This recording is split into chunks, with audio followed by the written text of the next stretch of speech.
Question पढ़ लीजिए, the velocity v of the particle at the time t is given by. तो बच्चों यहाँ v क्या आपका वेलोसिटी, मैंने नहीं बोला है, क्वेश्चन में बोला है। t क्या है, टाइम है, और abc कोई डायमेंशनल कांस्टेंट है। The dimensions of a b and c आपको निकालना है, ठीक। तो अब इक्वेशन आपको क्या दी हुई है यहां से, v is equals to a into t और plus b upon t plus c. अब ध्यान से जरा चेक करना, ये पूरा वेलोसिटी होगा कि नहीं होगा बताओ, और ये पूरा भी क्या होगा, वेलोसिटी होगा कि नहीं होगा। क्यों सर, क्योंकि वेलोसिटी के डायमेंशन में वेलोसिटी को ऐड करोगे तभी तो वेलोसिटी मिलेगा। बताओ, ठीक। और इसके बाद अब आपको नीचे देखना है ध्यान से, ये इसको देखो t प्लस सी को, सिर्फ इतने को देखो, तो t प्लस सी को देखो बस। अगर आप ओनली t प्लस सी को देखोगे, ठीक है, तो t प्लस सी ये पूरा क्या होना चाहिए, t क्या है, टाइम है, तो t अगर टाइम है, t अगर टाइम है तो c को भी टाइम होना पड़ेगा, क्योंकि टाइम में टाइम ऐड करके ही तो टाइम आएगा।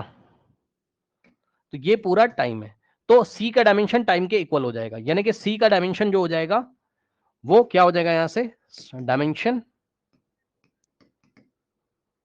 ऑफ c, c का डायमेंशन टाइम के इक्वल, और टाइम का डायमेंशन होता है t, खत्म।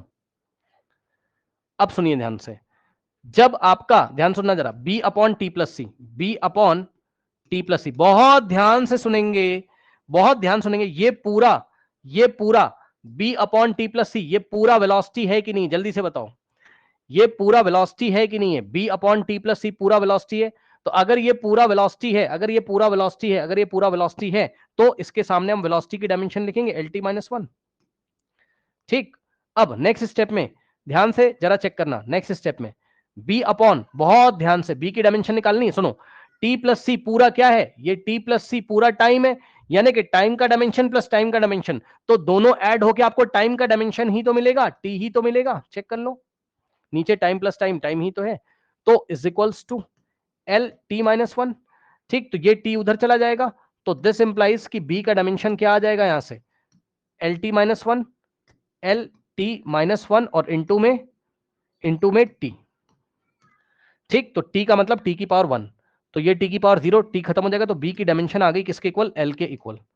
तो b की डायमेंशन आ गई l के इक्वल, c की डायमेंशन आ गई आपके,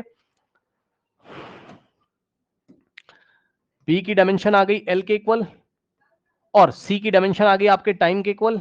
अब बचा a, तो a की कैसे निकालेंगे, a इंटू टी पूरा वेलोसिटी है, यहीं पे निकाल दे रहा हूं, ये देखिए, ये a इंटू टी पूरा वेलोसिटी है कि नहीं बताइए,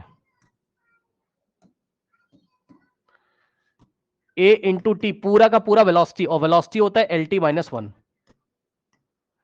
और a का निकालना है, तो a is equals to L T minus one और डिवाइडेड बाय स्मॉल टी क्या था, टाइम, टाइम का डायमेंशन t होता है, तो यहां से आ जाएगा a is equals to L T minus one upon में t की पावर वन,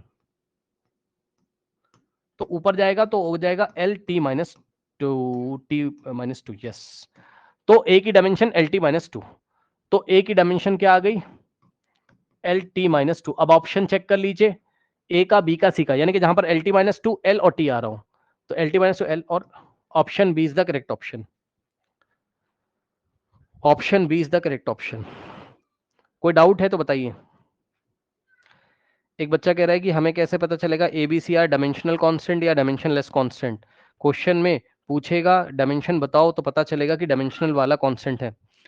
क्वेश्चन में हाँ उसने पूछा है कि क्या है, इसके इसके डायमेंशन बताओ, एबीसी के डायमेंशन उसने पूछे हैं, तो समझ लेना डायमेंशनल कांस्टेंट है। यार तुम्हें क्या, तुम डायमेंशन निकाल लो उसकी, अगर आ गई तो है डायमेंशनल कांस्टेंट, नहीं आई, अगर m0 l0 t0 आ गया तो नहीं है।